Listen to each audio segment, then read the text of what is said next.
ये 24 तारीख का ट्रेड का रिजल्ट है।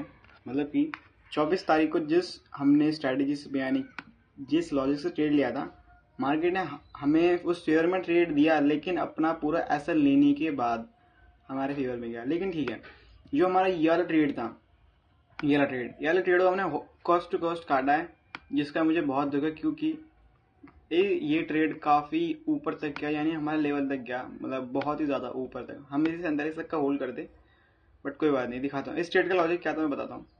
पहले मैं इसे डिलीट कर दूँ इस वाले को, ठीक है। दिखाता हूँ। जब मैं 4 आवर पे आया था, तो 4 आवर पे मैंने क्या देखा कि जो मार्केट है उसने ऐसी कैंडल क्लोज की जो कि अनएक्सपेक्टेड थी, ठीक है। ये कैंडल अनएक्सपेक्टेड थी। इसके बाद जब ये वाली कैंडल बनी, ये वाली, ठीक है, ये बनी रही थी उस टाइम पे, और मैंने क्या देखा कि जब मार्केट जो है ना अपने जो वीक का लो है उसको वीक के लो के ऊपर ही क्लोज करना होगा आज के दिन। मतलब कि दिखाता हूँ, 1 डे टाइम फ्रेम के हिसाब से मार्केट का जो ये लो है, ये लो, तो मार्केट को इसको ऊपर ही क्लोज करना था। तो मैंने एक लाइन खींची जो कि 15 मिनट टाइम फ्रेम के हिसाब से था। मैंने एक लाइन खींची ये जो कि तुम्हें दिख रहा होगा वीक लो, ठीक है। तो जब मैंने वीक लो खींचा तो मार्केट मुझे इस रेंज में दिखी, इस रेंज में, मतलब कि जब जब भी इस लाइन से नीचे मार्केट आएगी हमें खरीदना था। तो हमारे जो यहाँ पर मैंने ट्रेड लिया था उस ट्रेड में मेरा एसएल गया, मैंने कहा कोई बात नहीं। लेकिन जब ये ट्रेड था और मुझे पता चला कि, या मैंने थोड़ा चार्ट पैटर्न देखा, तो मेरे हिसाब से मार्केट को इस वीक लो के ऊपर क्लोज करना चाहिए था। तो इस हिसाब से मैंने जब भी नीचे आया तो मुझे बाय करना था। तो मैंने बाय का पोजीशन देखा, मतलब कि यहाँ पर पूरा चेंज ऑफ कैरेक्टर हो चुका था, यहाँ पर ये पूरा चेंज ऑफ कैरेक्टर हो चुका था यहाँ पर। तो मैंने यहाँ से बाइंग की पोजीशन डाल दी और राइड किया यहाँ तक, थोड़ा बहुत ही राइड किया था, क्योंकि बहुत राइड करना था। और मैंने क्या देखा, जब ये CISD हुआ, मतलब कि चेंज ऑफ कैरेक्टर हो गया, यानी डिलीवरी चेंज हो गई MMS, तो यहाँ पर हमें एंट्री दोबारा मिलती। अगर मैं होता रात में तो मैं शायद इस टाइम सो गया था, ये 11 बज रहा है, अगर मैं होता तो यहाँ पर एंट्री वाले ही लेता, लेकिन यहाँ से मैंने कॉस्ट क्लोज कर दिया। इस बात का मुझे बहुत दुख है। और मैं जस्ट 1 बजे, यानी जो 1:50 का न्यूज़ है, और 1:50 पे ही मार्केट में न्यूज़ आई थी ईरान की तरफ से कि हम अब थोड़ा समझौता कर सकते हैं यूएस मार्केट के, यानी मतलब कि यूएस के साथ। तो इसलिए ये जो न्यूज़ आई थी इसलिए आई थी। और कहीं ना कहीं देखा जाए तो ये पहले मार्केट में स्ट्रक्चर शिफ्ट हो जाता है, उसके बाद न्यूज़ आती है, यानी इसका मतलब है कि न्यूज़ बाद में आती है, मार्केट में मूव पहले आता है, ठीक है। क्योंकि इतनी देर पहले से ही मार्केट में मूव आ रखा था, तो ये काफ़ी अच्छी बात है। और दूसरी बात ये कि ये जो कैंडल था ये थोड़ा अनएक्सपेक्टेड था मेरे ख्याल से, ये वाला, ये थोड़ा था, ये मैंने एक्सपेक्ट नहीं किया था। लेकिन फिर ये भी कैंडल आई, और ये कैंडल मैं मान सकता हूँ कि वैलिड वैलिड कैंडल है। तो मैं अब क्या करूँगा, मैं अब करूँगा इस IFVG के अंदर मुझे दोबारा रिटेस्ट चाहिए, जिसकी से मैं दोबारा ट्रेड ले सकूँ, ठीक है। और मार्केट के पास यहाँ ब्रेकर ब्लॉक भी है, जो यहाँ दोनों के दोनों अलाइन हो रहे हैं। तीसरा, ये जो स्ट्रक्चर शिफ्ट हुआ है, मतलब कि ये इंटरनल ब्रेक ऑफ स्ट्रक्चर हुआ है, मार्केट आई और ऐसे उठ रही है, लेकिन मार्केट को गिर के नीचे जाके ऊपर जाना था। बट कोई बात नहीं, अगर इंटरनल स्ट्रक्चर हुआ तो मेरा कहीं ना कहीं एक बात रहेगी कि ये जो स्ट्रक्चर है, यानी जो ये गोल्ड है, कहीं दोबारा ना गिर जाए। क्योंकि यहाँ पर अभी लिक्विडिटी पड़ी हुई है, मार्केट एक ही शार्प एक बार शार्प मूव करने के बाद दोबारा उसे खाने के लिए आती है। बट फिर भी कोई बात नहीं, मैं अभी बाइंग के लिए सोचूंगा। एक बार शॉर्ट यहाँ से आएगी, क्योंकि ये माइनर चेंज ऑफ फैक्टर होगा, क्योंकि अब एक स्ट्रक्चर का स्विंग हाई है ये, तो इतनी आसानी से नहीं टूटना चाहिए। तो देखते हैं क्या है। और ये पूरी स्विंग का 50% जोन भी है, मतलब नहीं 50% से हल्का सा नीचे है, 50% यहाँ बैठ रहा है। एक FVG भी है यहाँ पर, और ये मिटिगेटेड है, तो कोई बात नहीं, देखते हैं क्या होगा। लेकिन मैं चाहूँगा, अगर थोड़े साइड के लिए बाइंग चाहूँगा, तो बाइंग मुझे इस जोन पर चाहिए जो ब्रेकर है, उसके बाद हम बाइंग देख सकते हैं। अभी के लिए आराम करते हैं, और अभी का जो ट्रेड बनेगा वो मैं दिखा देता हूँ। मैंने क्या देखा कि मार्केट अपने जो 5 मिनट में तुम्हें दिखाऊँ, तो 5 मिनट के टाइम फ्रेम के हिसाब से मार्केट का जो डे का मैनिपुलेटिव लैग है, मतलब कि स्टार्टिंग के डे का मैनिपुलेटिव लैग ये था कि मार्केट ऊपर गई।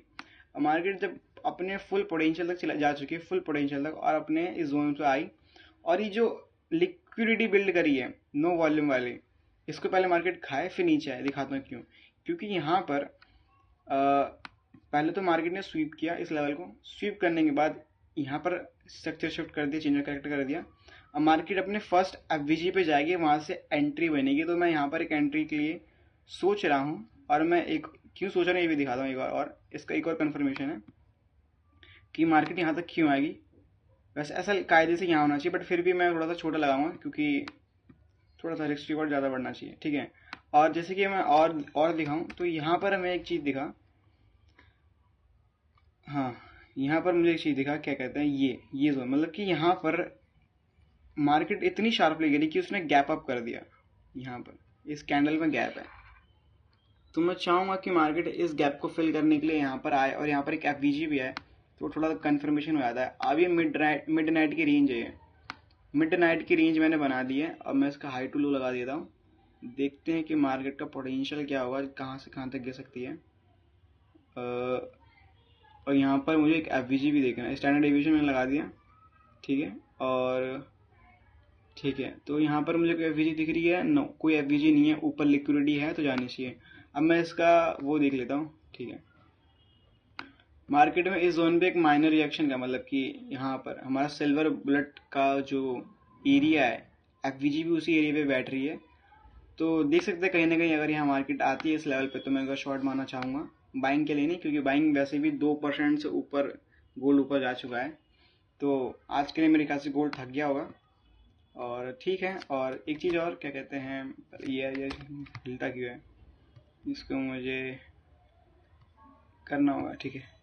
तो 15 में टाइम फ्रेम के हिसाब से कोई लिक्विडिटी पेंडिंग पड़ी हुई क्या, नहीं। देखा जाए तो मार्केट 15 में टाइम फ्रेम के हिसाब से, 15 मतलब 15 में टाइम फ्रेम के हिसाब से वो अभी उड़े जा रहा है। अगर मैं अपना रेंज देखूँ यहाँ से, क्योंकि डी का हाई है ये, सॉरी, मतलब कि डी की ओपनिंग वहीं से हुई, इसलिए यहाँ पर मैंने लगाया है। डी की ओपनिंग यहीं से हुई है, तो मैं दोबारा चेक कर लूँ, रीचेक, हाँ डी की ओपनिंग यहीं से हुई है, तो इसके पुल बैक के हिसाब से मार्केट को यहाँ तक तो आना पड़ेगा। यानी जो हमारा टारगेट यहाँ से यहाँ तक का रहेगा 1:2, काफ़ी अच्छा है। इसका मिड नाइट रेंज का काफ़ी तगड़ा रिवर्सल पॉइंट, यानी यहाँ से तक मैं लगा सकता हूँ टीपी, जो कि 1:5.4 बैठ रहा है, कोई बात नहीं। तो हमारे जो अगले ट्रेड का लॉजिक होगा ये यही है, और पूरे एंटायर डे यानी पिछले डे के एंटायर डे का लॉजिक भी था। और मैंने गलती अभी भी वही करी कि जो मैंने कल की गलती ये थी कि मैंने ट्रेड होल्ड नहीं करा, ठीक है। मुझे ये ट्रेड होल्ड करना पड़ेगा काफ़ी अच्छे से, और अपने लॉजिक पर स्टिक रहना होगा। और जो छोटे मोटे ट्रेड है फालतू के, जो मैं ट्रेड लेके काट देता हूँ, या लेकिन मुझे आदत थोड़ी छोड़नी पड़ेगी, क्योंकि हमारा बायस हमारे क्लियर है, बायस हमारा सही जाता है। अगर हम बाई करें तो बाई जाता है, सही जाता है।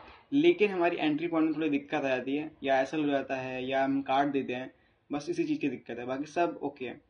अब मिडनाइट रेंज ओपन हो चुका है, तो इसकी वजह से मार्केट में थोड़ी वॉल्यूम भी आ चुकी है, बट यार ये वॉल्यूम थोड़ा सा जस्टिफाई नहीं है। हम चाहते हैं थोड़ा ऊपर जाके गिरे तो काफ़ी अच्छा है, ठीक है। अगर पहले ही गिरता है तो इसका मतलब कि बाद में ऊपर जाने की बहुत प्रोबेबिलिटी है। मतलब कि अगर मार्केट बिना लिक्विडिटी नीचे गिर रही है ना, जिसका मतलब है कि सिर्फ अपने 50% जोन को टच करते ही उड़ती गई, यानी जो हमारे ख्याल से अगर यहाँ तक नीचे आती है तो मैं बाइंग के लिए सोचूंगा, क्योंकि मार्केट का मेजर रिवर्सल जोन है, ओके। क्योंकि ये लिक्विडिटी बन रही है, तो इस लिक्विडिटी को खाने के लिए हम यहाँ से बाई कर सकते हैं। अगर ये खा लेती है पहले तो हम सेल मारेंगे, अगर नहीं खाती तो हम यहाँ से बाई मारेंगे, दैट्स इट, ओके।